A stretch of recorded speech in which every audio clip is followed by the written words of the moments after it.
Daniel Zamudio was a young man full of life and dreams, living in Santiago, Chile. He was openly gay, which made him a target of hate in a society grappling with acceptance. Daniel's life was tragically cut short in a brutal attack fueled by prejudice and homophobia. His death shocked Chile and ignited a movement for change. Daniel's story is a reminder of the devastating consequences of intolerance and the urgent need for equality for all.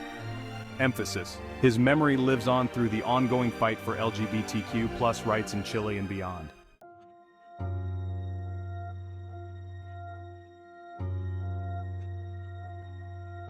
In the early 2010s, Chile was transitioning from a past marked by dictatorship towards a more democratic society.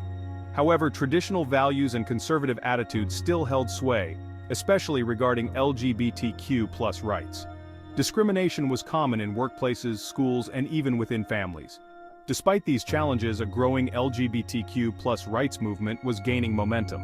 Daniel Zamudio's case became a turning point, bringing the issue of LGBTQ+ rights to the forefront of national consciousness.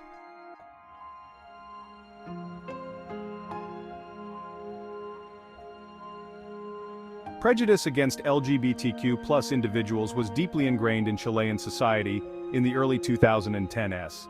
These harmful attitudes were often rooted in traditional beliefs and a lack of understanding. This prejudice manifested in various ways, from verbal harassment to physical violence. The lack of legal protections further exacerbated the problem, creating an environment where LGBTQ+ individuals felt vulnerable. Daniel Zamudio's tragic story exposed the brutal reality of hate and the urgent need for change.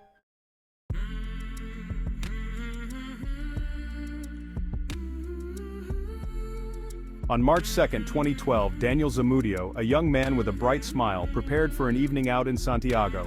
He often sought moments of respite in the city's vibrant social scene. That Friday, he decided to head towards San Borja Park, a popular gathering spot. The park represented a haven for Daniel, a place where he could temporarily shed societal expectations. Little did he know this evening would change everything.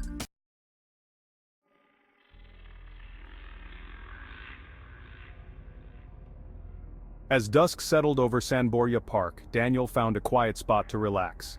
Unbeknownst to him, a group of 4 young men lurked in the shadows, consumed by hatred. Patricio Ahumada, Alejandro Angulo, Raul Lopez, and Fabian Mora shared a twisted neo-Nazi ideology. They viewed themselves as superior and harbored deep-seated prejudice against LGBTQ+ individuals. Their encounter with Daniel was not a chance meeting, but a calculated act fueled by blind hatred. The group perceived Daniel as an easy target, his mere presence a challenge to their warped worldview.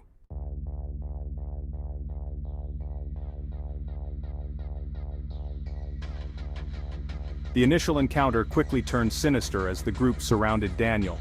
Taunts about his appearance and sexual orientation served as a prelude to the horror that was about to unfold.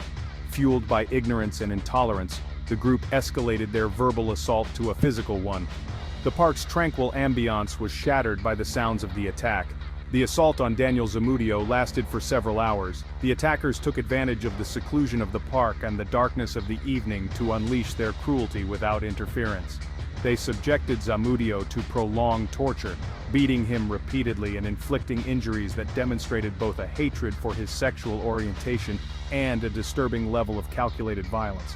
Witness reports and forensic evidence reveal that the attackers punched and kicked Zamudio repeatedly, focusing on his head and face. They used broken glass bottles to cut him, leaving deep wounds across his body. At one point, the attackers carved swastikas into Zamudio's skin, a sickening symbol of their neo-Nazi beliefs and the ideological hatred that fueled the assault. This act of branding his body was both a personal and symbolic attack, meant to mark him as a target of their violent intolerance. In addition to these injuries, the attackers reportedly broke several of Zamudio's bones, and even attempted to mutilate parts of his body. The torture was methodical, prolonged, and deeply cruel, emphasizing the intent to inflict both physical and psychological pain. The group took turns attacking him, each seemingly attempting to outdo the others in the brutality of their actions. Witnesses later reported hearing laughter and taunts from the attackers as they brutalized Zamudio, indicating a level of indifference to the suffering they were causing.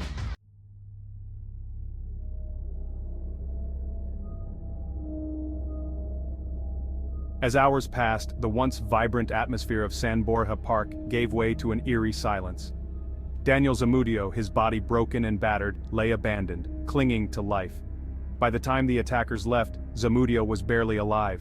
His body was left lying in the park, broken and battered, with injuries so severe that it was unclear if he would survive. It was not until some time later that a passerby discovered him and immediately called for help. When emergency responders arrived, they found Zamudio unconscious, his face swollen beyond recognition, and his body covered in bruises, cuts, and fractures.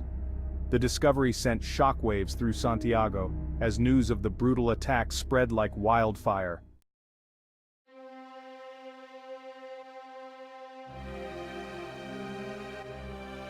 Daniel Zamudio arrived at the hospital in critical condition. Doctors and nurses worked feverishly to stabilize him. Family and friends rushed to the hospital, their hopes clinging to every update. Despite the heroic efforts of the medical team, Daniel's injuries were severe. The news of his condition gripped the nation, igniting a firestorm of emotions.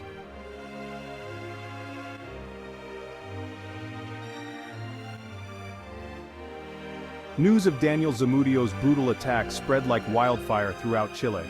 The brutality of the crime shook the nation to its core. Newspapers and television screens were dominated by images of Daniel, his story a stark reminder of the human cost of hate. Social media became a platform for expressing grief, anger, and solidarity. The attack on Daniel became a symbol of the deeply ingrained homophobia in Chilean society.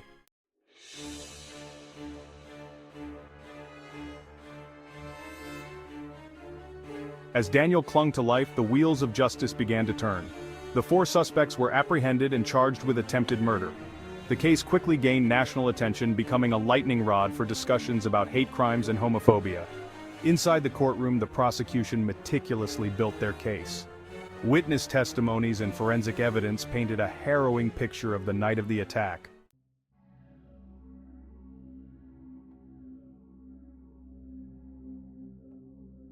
The courtroom became a stage where the darkest recesses of human nature were laid bare. The prosecution aimed to expose the venomous ideology that had fueled the brutality.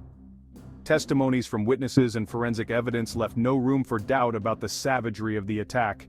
The defendants' association with extremist groups and their social media posts littered with hate speech were presented as evidence. The courtroom crackled with the tension of unspoken prejudices.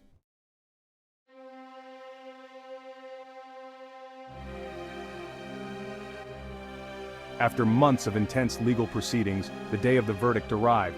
The courtroom, packed with journalists and observers, stood as a microcosm of Chilean society.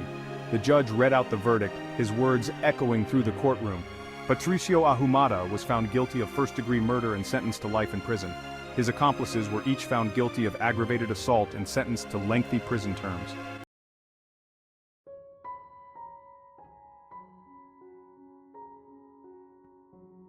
Beyond the courtroom, a society grapples with its conscience. While the guilty verdict provided a sense of closure and justice for Daniel Zamudio and his family, it also ignited a fierce debate within Chilean society, forcing the nation to confront uncomfortable truths about its own prejudices and the systemic inequalities that allowed such a horrific crime to occur. The trial, broadcast into homes across the country, sparked conversations in living rooms, cafes, and workplaces, challenging long-held beliefs and igniting a movement for change. The case became a catalyst for social change, prompting a long-overdue national dialogue on homophobia, discrimination, and the need for greater protection of LGBTQ+ rights. Human rights organizations, emboldened by the public's response, seized the opportunity to push for legislative reforms, their voices amplified by the collective outcry for justice. The trial also exposed the deep-seated prejudices that existed within various institutions, including the police and the judiciary. Accusations of police inaction and a lack of urgency in investigating hate crimes against LGBTQ+ individuals sparked calls for reform within law enforcement agencies. The need for sensitivity training and a greater understanding of the challenges faced by marginalized communities became glaringly apparent. In the aftermath of the guilty verdict, as the nation grappled with its conscience, Jacqueline Vera, Daniel Zamudio's mother, emerged as a beacon of strength and resilience. She vowed to honor his memory by fighting for a more just and compassionate society. Jacqueline's unwavering commitment to justice resonated deeply with the Chilean public. Her voice became a rallying cry for change, echoing the desire for a society where LGBTQ+ individuals could live openly and safely.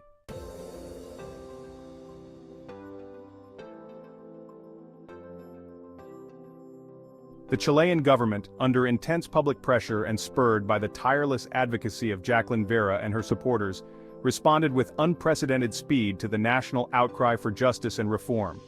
Within months of the guilty verdict in the Daniel Zamudio case, lawmakers began drafting legislation aimed at addressing discrimination based on sexual orientation and gender identity, a landmark step for a country grappling with its conservative past. The proposed law, known as the anti-discrimination law but widely referred to as Ley Zamudio in honor of Daniel, quickly gained bipartisan support, a testament to the profound impact of his story and the collective desire for a more just and inclusive society. The law, hailed as a major victory for LGBTQ+ rights advocates, sought to address the legal vacuum that had allowed discrimination to flourish, codifying protections that had long been absent in Chilean law.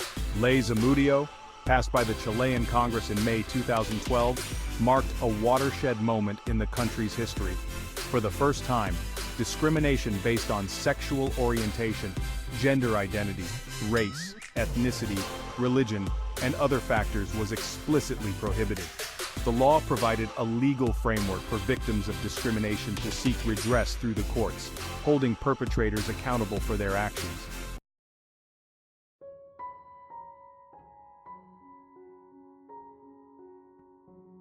The passage of Ley Zamudio was met with jubilation by LGBTQ+ rights advocates and their allies, who hailed it as a major victory in the fight for equality. However, the journey from legislation to implementation is often fraught with challenges, and Ley Zamudio proved to be no exception.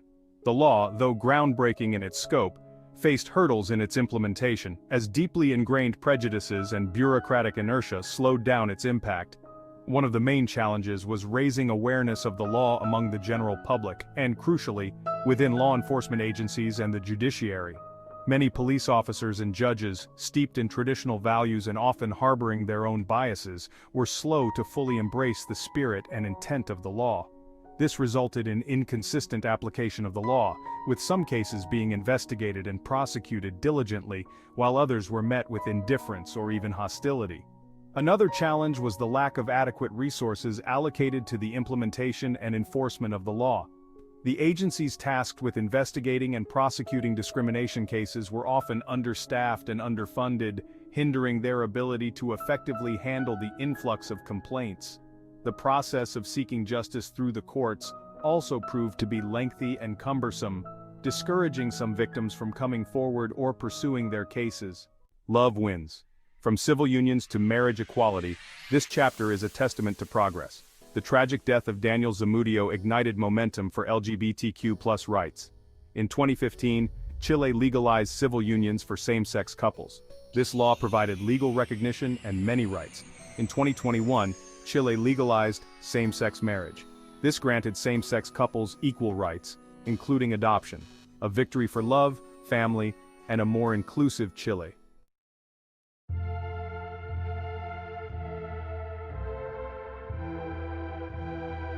This was the story of Daniel Zamudio that transcends national boundaries, resonating with those facing discrimination and violence based on their sexual orientation or gender identity.